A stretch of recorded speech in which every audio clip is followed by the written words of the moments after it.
শিক্ষার্থীরা কেমন আছো সবাই? শহীদ নুর হোসেন ডিগ্রি কলেজ আয়োজিত আমাদের আজকের অনলাইন ক্লাসে তোমাদেরকে স্বাগত জানাচ্ছি। আমি মোহাম্মদ মাহবুব হোসেন। আজকে আছি তোমাদের সঙ্গে আমাদের বাংলা প্রথম পত্র নিয়ে। বাংলা প্রথম পত্রের আজকে আমাদের যে আলোচ্য সেটা হলো কবিতা বিভীষণের প্রতি মেঘনাদ, কবি মাইকেল মধুসূদন দত্তের লেখা। এখানে আজকে আমরা আলোচনা করব কবি পরিচিতি, নেপথ্য ঘটনা ও উৎস। আমরা একটু কবি মাইকেল মধুসূদন দত্তের সম্পর্কে জেনে নেই, যেটা তোমরা এর আগে পড়েছ কবির কবিতা এবং তার সম্পর্কে জানো। কবি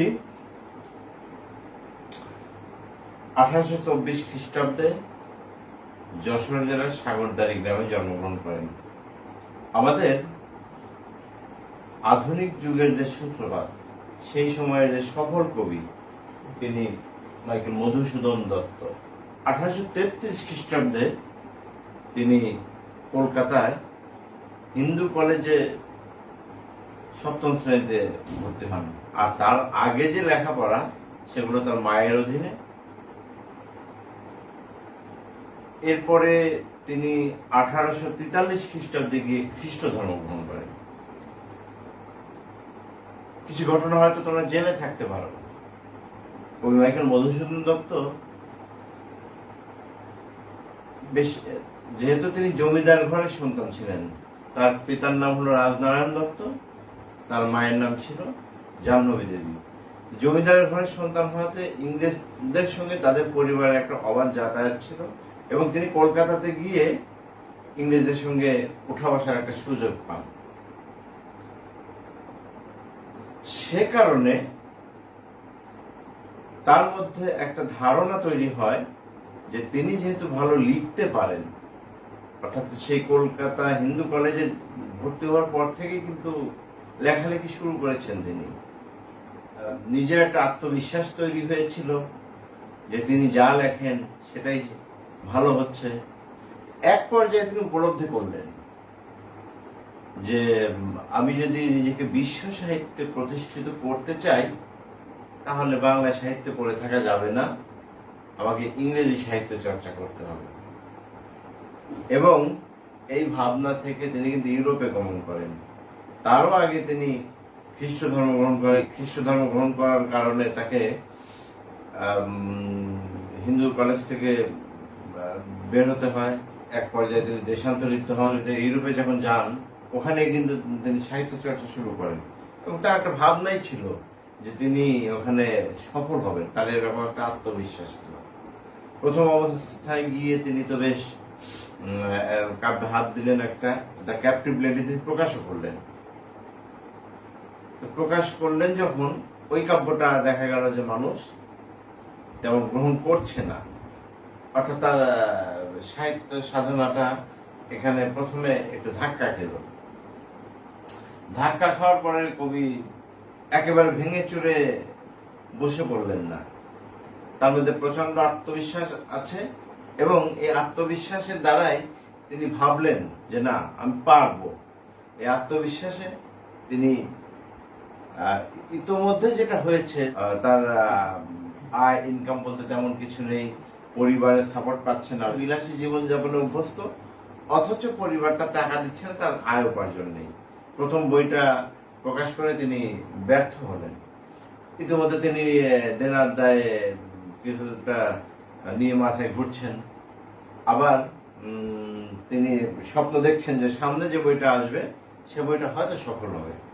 এই ভাবনা থেকে তিনি আবার লিখলেন ভিশন অফ দ্য পাস্ট। এইখানে গিয়েও কিন্তু দেখা গেল এই কাব্যটাও তিনি সারা জায়গাতে ব্যর্থ হলেন, অর্থাৎ এইটাও সফল হলো না, তার বইটা চললো না। যেহেতু তিনি লেখক, তার পেশা লেখালেখি, বই চললে তার উপার্জন আছে, বই না চললে তার উপার্জন নাই। এরকম একটা বাস্তবতায় গিয়ে তিনি ওখানে দেনার দায়ে জর্জরিত হয়ে গেলেন। বন্ধু মহলা তাকে সহযোগিতা করে না। এরকম একটা অবস্থায় গিয়ে তারপরে ঈশ্বরচন্দ্র বিদ্যাসাগরের সহায়তায় তিনি আবার দেশে প্রত্যাবর্তন করেন। মাতৃভাষার মূল্যটা বোঝেন তিনি তোমরা জানো যে তার কপোতাক্ষ নদের কথা তোমরা জেনে থাকবে। তিনি কপোতাক্ষ নদ কবিতাতে লিখেছেন, তার শৈশবের কথাগুলোকে ইঙ্গিত করেছেন। তার মাটির শতক হে নদ তুমি পড়ো মোর মনে। তিনি ফ্রান্সের ভার্সাই নগরীতে বসে স্মরণ করছেন তার গ্রামের ফেলে যাওয়া কপোতাক্ষ নদকে। স্বদেশের প্রতি মমত্ব তিনি উপলব্ধি করতে পারেন, মাতৃভাষার প্রতি মমত্ব বা ভালোবাসা তিনি বুঝতে পারেন। তিনি স্বদেশে ফিরে আসেন, আবার সাহিত্য চর্চা শুরু করেন। এবং তিনি তো আমরা জানি যে বাংলা সাহিত্যে তার নাটক, কাব্যগ্রন্থ, তারপরে মেঘনাদ বধ মহাকাব্য, এরকম নানান সাহিত্যই তিনি চর্চা করেছেন। তো আমরা তার জীবনের বেশ কয়েকটা অংশ আমরা জানলাম। কবি মাইকেল মধুসূদন দত্তকে বলা হয় অমিত্রাক্ষর ছন্দের প্রবর্তক। অর্থাৎ তার আগে বাংলা সাহিত্যের লেখাগুলি ছিল পয়ার ছন্দে, সবগুলো লেখার অন্তমিল বজায় রাখা হতো। মুক্ত চিন্তা, স্বাধীন চিন্তা বা আধুনিক চিন্তার অধিকারী মাইকেল মধুসূদন দত্তর কবিতার এই প্রথাকে ভেঙে ফেললেন। পয়ার ছন্দে কবিতা নয়, তিনি ভেঙে ফেলে নতুন একটা ছন্দ, অমিত্রাক্ষর ছন্দ। কবিতার শেষের চরণ বিন্যাসে মিল থাকতে হবে এমন নয়, মিলকে তিনি ভেঙে দিলেন, যার কারণে তাকে বলা হয় অমিত্রাক্ষর ছন্দের প্রবর্তক। আরো তোমরা জানো যে সনেট, যেটাকে চতুর্দশপদী কবিতা বলা হয়, এই চতুর্দশপদী কবিতা বাংলা সাহিত্যে কিন্তু তার সৃষ্টি। 14 চরণ 14 মাত্রা বিশিষ্ট যে কবিতা। কবির উল্লেখযোগ্য সাহিত্যের মধ্যে আমরা যেটা পাচ্ছি, তার নাটক শর্মিষ্ঠা, কৃষ্ণকুমারী, পদ্মাবতী। তারপর প্রহসন আছে, একেই কি বলে সভ্যতা, বুড়ো শালিখের ঘাড়েরও। এছাড়া কবির যে কাব্যগুলো আমরা জানি, তিলোত্তমা সম্ভব কাব্য, মেঘনাদ বধ কাব্য, চতুর্দশপদী কবিতা বলি, এই সমস্ত গ্রন্থে প্রথমে জানি তার লেখা। যে শিক্ষার্থীরা, কবি পরিচিতির অংশটা আমরা জানলাম। এখন আমরা আলোচনা করব বিভীষণের প্রতি মেঘনাদ কাব্যগ্রন্থের উৎস বা নেপথ্য ঘটনা।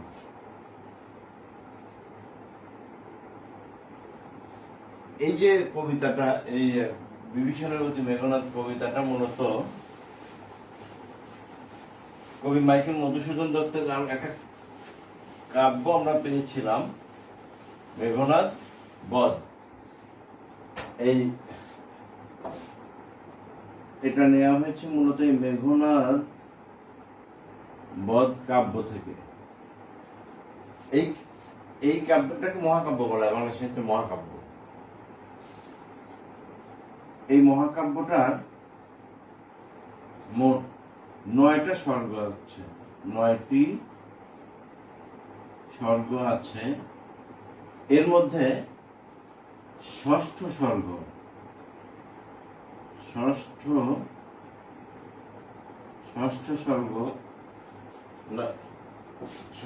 মধ্যে একটা আছে বধ। এই বধ অংশ থেকে এই কবিতাটা নেওয়া হয়েছে। অর্থাৎ এই মেঘনাদ বধ কাব্যটা আবার লেখা হয়েছে সংস্কৃতে, যে একটা সংস্কৃত সাহিত্যে যে মহাকাব্যটা ছিল রামায়ণ, বাল্মীকির যে রামায়ণ, সেই রামায়ণের ঘটনা আলোকে লেখা। তবে এখানে কবি মাইকেল মধুসূদন দত্তের দৃষ্টিভঙ্গিটা আবার ভিন্ন ছিল। সেখানে রামকে বড় করে দেখানো হয়েছিল। আর কবি মাইকেল মধুসূদন একটু উল্টো রথে হাঁটলেন। তিনি কি করলেন, রাবণ অর্থাৎ রাক্ষস জাতি, তিনি রাক্ষস জাতির প্রতি সহানুভূতি পোষণ করে এটা আলোচনা করলেন।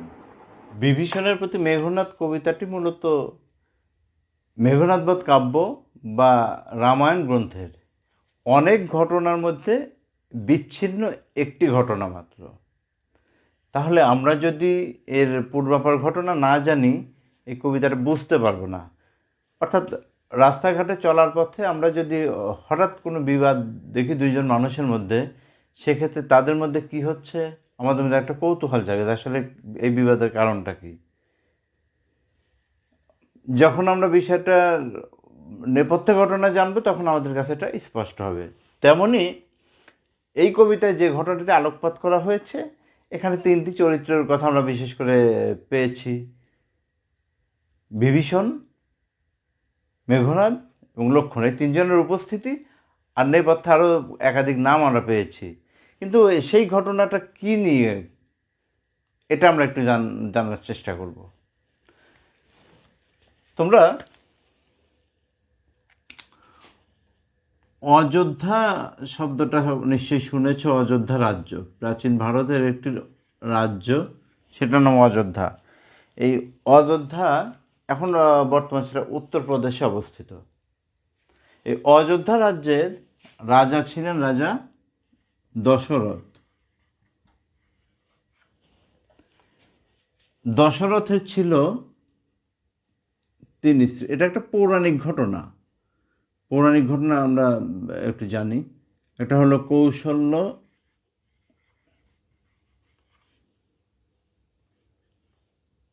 কৈকেয়ী, সুমিত্রা। একটু বলে রাখি যে আসলে তার স্ত্রী সংখ্যা কিন্তু 3 না। যে বর্ণনা পাওয়া যায় তাতে স্ত্রীর সংখ্যা 3 শতাধিক, 350-52 জন এরকম।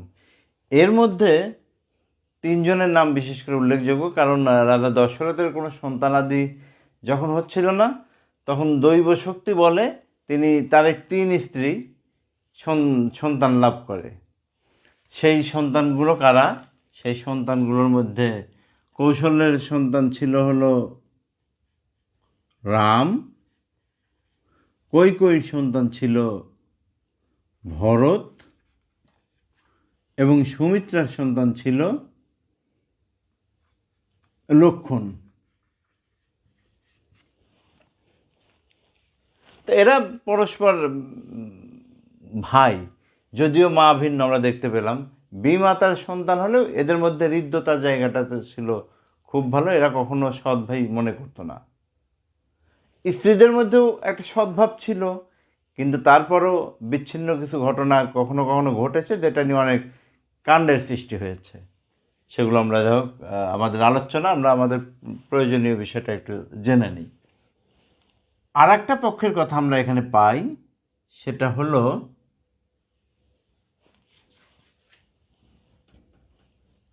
লঙ্কাপুরী।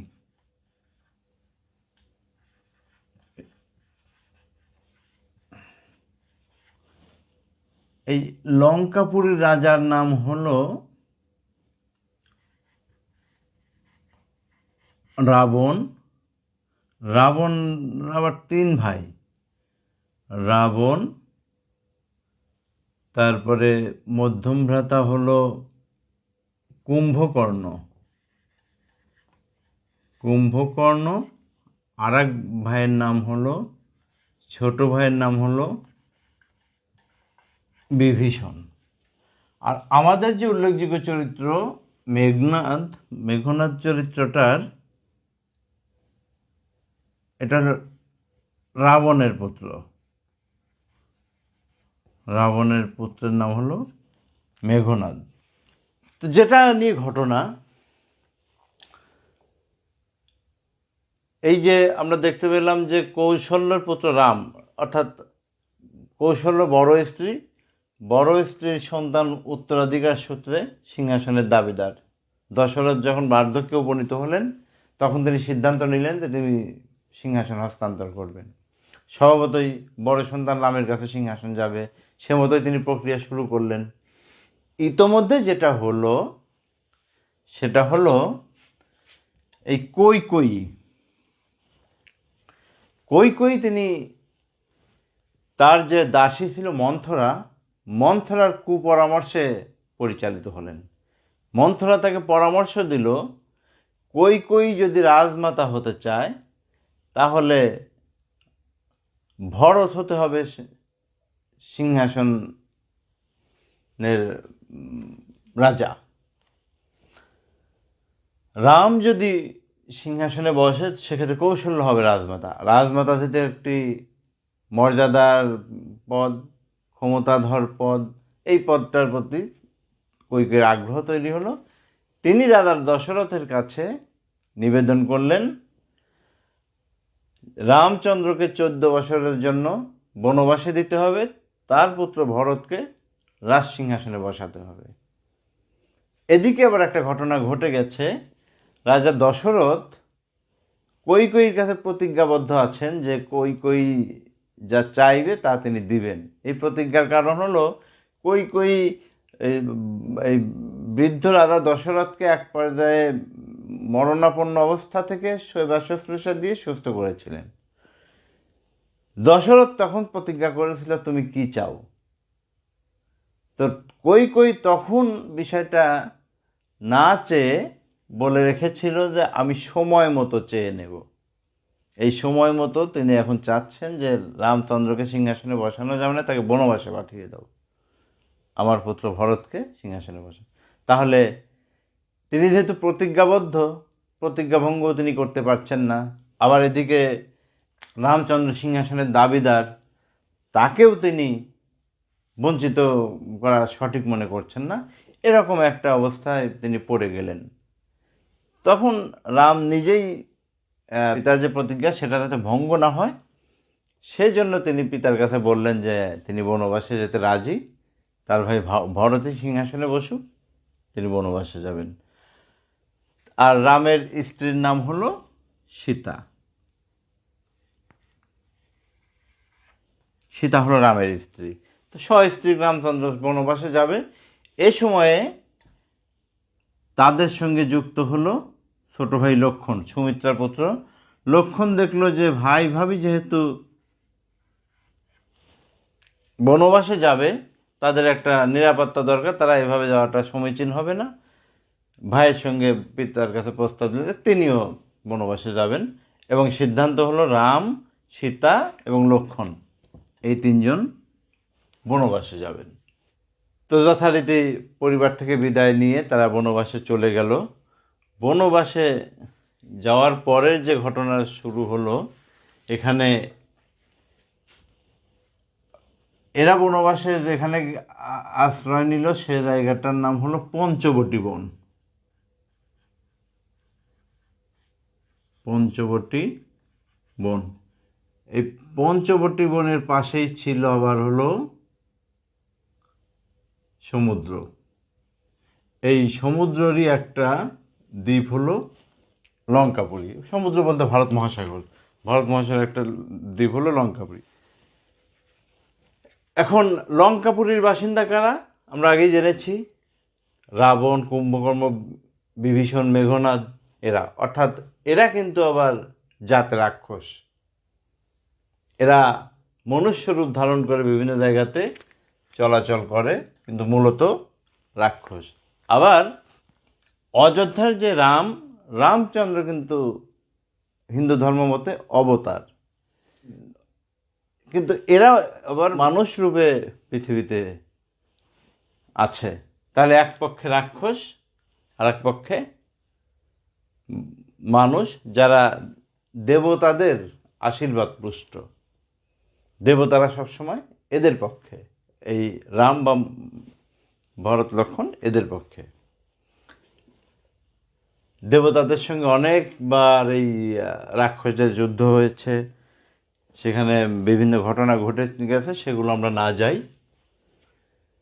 তো এই যে আমরা দুইটা পক্ষের দেখতে পাচ্ছি, এখানে যে ঘটনাটা হলো, রাম, সীতা এবং লক্ষ্মণ যখন পঞ্চবটী বনে আসলো, আসার পরে দুই ভাই রাম এবং লক্ষ্মণ ঘুরতে ঘুরতে এক সময় এই সমুদ্রের কাছে চলে আসলো।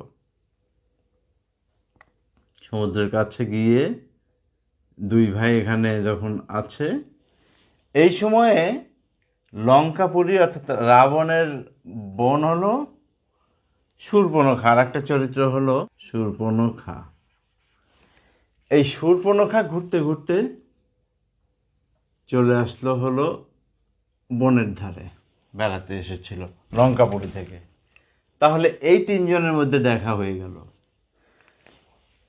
রাম এবং লক্ষ্মণের সৌন্দর্যে মুগ্ধ হয়ে এই শূর্পণখা তাদের প্রেমে পড়ে গেল। তো প্রথম বড় ভাই রামের কাছে সে তখন প্রস্তাব দিল সে তাকে ভালোবাসে, তখন রাম তাকে প্রত্যাখ্যান করলো। তারপরে ছোট ভাই লক্ষ্মণের কাছে প্রস্তাব দিল, ছোট ভাই লক্ষ্মণও তাকে প্রত্যাখ্যান করলো। এই প্রত্যাখ্যাত হয়ে শূর্পণখার মধ্যে একটা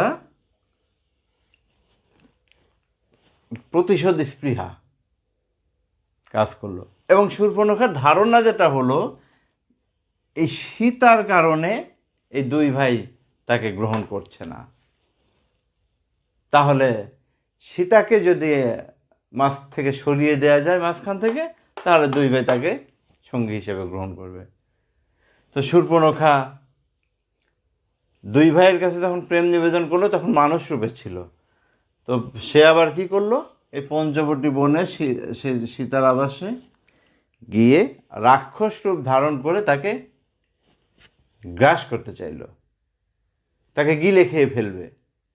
এই দৃশ্যটা দেখে লক্ষ্মণ তখন শূর্পণখার প্রতি খড়গ নিক্ষেপ করলো, বাঁচানোর জন্য, তার বৌদিকে বাঁচানোর জন্য খড়গ নিক্ষেপ করলো। এই খড়গ নিক্ষেপে যেটা হলো, শূর্পণখার নাক কাটা গেল। তো এই নাক কাটা যাওয়ার এই ঘটনাটা আবার রাজা রাবণের কানে পৌঁছলো যে তার আদরের ছোট বোনের নাক কেটেছে লক্ষ্মণ এবং রাম। তিনি আবার এই ঘটনার প্রতিশোধ নেওয়ার জন্য তার এক শিষ্যকে সোনার হরিণের আবরণে নিয়ে রাজা রাবণ কী করলেন, চলে আসলেন পঞ্চবটী বনে। পঞ্চবটী বনে এসে তিনি ওই সোনার হরিণ, তাদের যা পঞ্চবটী বনে তাদের যে আবাস, সেই আবাসের আশপাশে হরিণটা ঘুরছে, খেলা করছে। আর সামনে এরকম সোনার হরিণ দেখে সীতার আবার হরিণের প্রতি একটা ভালো লাগা তৈরি হলো, দারুণ তো। অর্থাৎ ওইটা তো একটা মায়া হরিণ, ছলনার হরিণ। সীতা তখন এই দুই ভাইয়ের কাছে বলল যে আমার এই সোনার হরিণ চাই, আমার এই সোনার হরিণ চাই। তো রাম আবার স্ত্রীর আবদার পূরণ করার জন্য ওই সোনার হরিণটা ধরতে যান, শিকার করতে যান। তিনি যখনই স্বর নিক্ষেপ করেন, হরিণটা লাফিয়ে লাফিয়ে অন্য জায়গায় চলে যায়, কোনোভাবে তাকে কাবু করা যাচ্ছে না।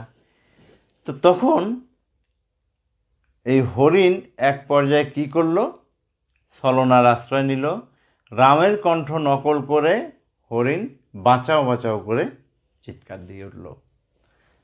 সীতার কানে সেই চিৎকার যখন গিয়ে পৌঁছালো, তখন দেবর লক্ষ্মণকে সে বললো, তাড়াতাড়ি তোমার ভাইকে রক্ষা করো। তো লক্ষ্মণ তখন তার ভাইকে রক্ষা করার জন্য বনের মধ্যে চলে গেল। সময় বাড়িতে যাতে কোনো অপশক্তি না ঢুকতে পারে একটা দাগ অঙ্কন করে গেলেন, যে বাড়িতে কোনো অপশক্তি ঢুকতে পারবে না। দুই ভাই চলে গেলেন, বাড়িতে সীতা একা। এরকম একটা পরিবেশ কামনা করছিলেন রাজা রাবণ। তো তিনি সেই সুযোগটা পেয়ে গেলেও সমস্যা হয়ে গেল। ওই যে দাগ অঙ্কন করে গেছে সেটাকে অতিক্রম করে রাবণ যেতে পারবেন না। এই দাগ অঙ্কিত জায়গাতে যেতে পারবেন না বলে তিনি ঋষির ছদ্মবেশ ধারণ করে কিছু খাবারের জন্য সীতার কাছে আবদার করলেন। সীতা তাকে বাড়ির মধ্যে ডাকে, কিন্তু রাবণ তো যেতে পারবেন না, কারণ ওই দাগাঙ্কিত জায়গাও পেরিয়ে যাওয়ার সাধ্য তার নেই। তখন কৌশলে রাবণ তাকে ডাকলো যে সীতাই যেন বাইরে চলে আসে, এবং আগে এই মুনি ঋষিরা বনের মধ্যে থাকতো, তারা ধ্যান করতো, তাদের খাবার চাহিদা পূরণ করতো বিভিন্ন বনবাসীরা। এটা একটা কালচার ছিল, সংস্কৃতি ছিল। তো সেই ধারাই সীতাও তার ফাঁদে পা দিয়ে যে ওই দাগাঙ্কিত সীমা পেরিয়ে বাইরে চলেছে, রাবণ তাকে অপহরণ করে নিয়ে চলে গেল লঙ্কাপুরীতে। এই লঙ্কাপুরীতে আসার পরে বিভীষণ এবং রাবণের মধ্যে এ নিয়ে একটু মতভেদ হলো। বিষয়টা হলো, রাবণ বনের প্রতি বিরূপাচরণের প্রতিশোধ নিয়েছে, আর বিভীষণের কথা যে আসলে আমরা শুধু ওদেরকে দোষ দিচ্ছি কেন, শূর্পণখাও তো এখানে দোষী। এই নিয়ে দুই ভাইয়ের মধ্যে বিবাদে তখন থেকে দুই ভাইয়ের মধ্যে দূরত্ব। আবার এদিকে রাম লক্ষ্মণ এরাও সীতার সন্ধান করছে কিভাবে পাওয়া যায়। যা হোক, অনেক ঘটনাও আছে, আরও অনেক যুদ্ধ বিগ্রহ আছে। এক পর্যায়ে তাদের একসময় সেনাপতি ছিল হনুমান। তো হনুমানের মাধ্যমে জানতে পারে যে লঙ্কাপুরীতে তাকে আটকে রাখা হয়েছে। এই লঙ্কাপুরী থেকে তাকে উদ্ধার করার জন্য নানান যে ঘটনা ঘটেছিল তারই একটা ঘটনা বিভীষণের প্রতি মেঘনাদের একটা পরিচয় আমরা জেনে নেই। মেঘনাদ কিন্তু আসলে কয়েকটা পরিচয় তার আছে। তাকে বলা হয় ইন্দ্রজিৎ। ইন্দ্রজিৎ বলার কারণটা হলো তিনি দেবতাদের রাজা ইন্দ্রকে যুদ্ধে পরাজিত করেছিলেন। তার আর একটা পরিচয় হলো অরিন্দম, যেটা কবিতায় ব্যবহার করা আছে। অরিন্দম অর্থ হলো যে শত্রুকে, অরিকে যে দমন করে, অর্থাৎ লঙ্কাপুরীর যে কোনো শত্রুকে দমন করার জন্য মেঘনাদ একাই যথেষ্ট, যার কারণে তাকে অরিন্দম বলা হয়েছে। পাশাপাশি যেহেতু রাজা রাবণের পুত্র, তাই তার আর একটা পরিচয় হলো রাবণী।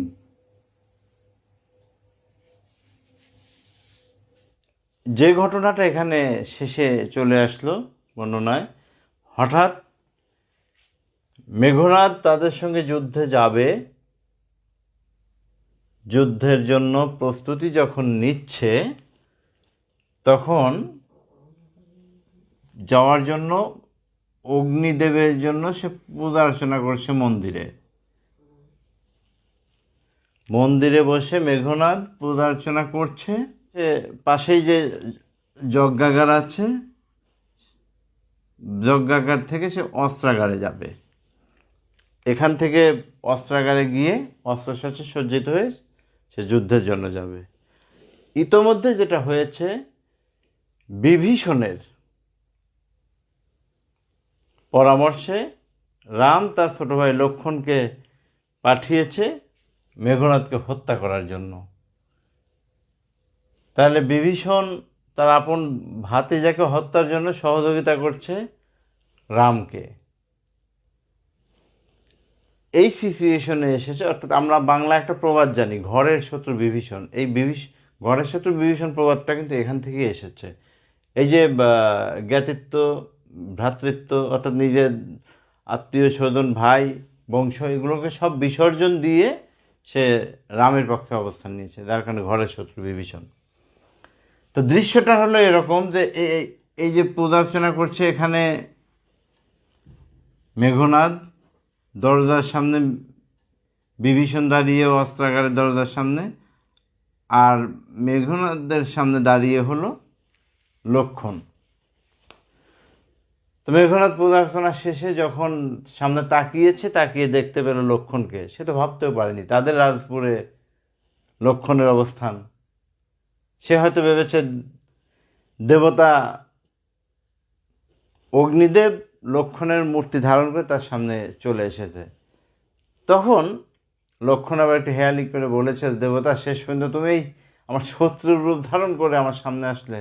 তখন লক্ষ্মণ বলছে যে আমি কোনো দেবতা নই, আমি আসছি তোকে হত্যা করার জন্য। তারপরে দুইজনের মধ্যে একটু বিবাদ হলো। আর মেঘনাদ তো কখনো পরাজয় স্বীকার করার পাত্র নয়, একজন বীর, যার কারণে মেঘনাদ বলল, ঠিক আছে, আমি তোমার সঙ্গে যুদ্ধে প্রস্তুত। এখন যুদ্ধ প্রস্তুত এই বলে এক পর্যায়ে কাটাকাটির এক পর্যায়ে যখন সে যুদ্ধের জন্য যাবে, প্রস্তুতি নেওয়ার জন্য অস্ত্রাগারে যাবে, অস্ত্রাগারের সম্মুখে দাঁড়িয়ে আছে তারই আপন চাচা বিভীষণ। তখন আর বুঝতে বাকি থাকলো না যে আসলে এই ঘটনার নেপথ্যে থেকে কীভাবে এই লক্ষ্মণ তাদের অন্তঃপুরে প্রবেশ করলো। যার কারণে এই কবিতার, বিভীষণের প্রতি মেঘনাদ, এই কবিতাটা শুরুই হয়েছে এভাবে, এতক্ষণে অরিন্দম কহিলা বিষাদে। তারপর চাচার উদ্দেশ্যে বলছে, হায় তা তো উচিত কি তব এ কাজ। অর্থাৎ সে পুরো বিষয়টা আঁচ করতে পেরেছে। এই হলো কবিতার নেপথ্যে ঘটনা। আমরা জানলাম, পরবর্তী ক্লাসে গিয়ে কবিতা বা একাধিক অংশে যদি প্রয়োজনে আমরা আলোচনা করব। আজকে অনেকটা সময় চলে গেছে, তো তোমরা সবাই ভালো থাকো এবং নিরাপদ থাকো। তো আজকের মতো শেষ করছি। আল্লাহ হাফেজ।